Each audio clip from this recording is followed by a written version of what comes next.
Gran lluvia en Córdoba, España. Una tormenta de muerte.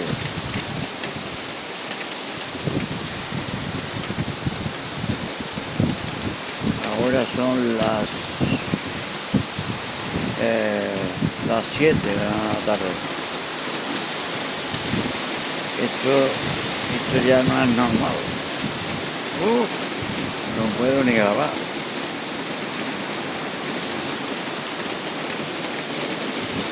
Uf.